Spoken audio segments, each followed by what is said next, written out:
నిజామాబాద్ జిల్లా బోధన మున్సిపాలిటీలో పరిధిలో కుక్కల బెడద రోజుకు ఎక్కువవుతుందని స్థానికులు ఆందోళన వ్యక్తం చేస్తున్నారు. ఇంకా నిన్న జిల్లా వ్యాప్తంగా 10 కుక్కల కాటుకు కేసులు నమోదయ్యాయి.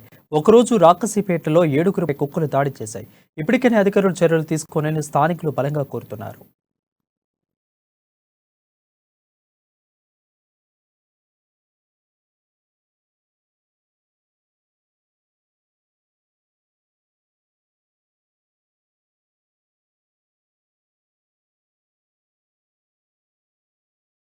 రసాయి కొట్టు ప్రాంతంలో పిచ్చి కుక్కలు సౌర విహారం చేస్తున్నవి. ఎవరికి పడితే వారికి ఇంటిలో నడిచే వాళ్ళకు కలుస్తూ ఇప్పటికీ సుమారుగా 7 మందికి ఒకేసారి కడిచినాయి.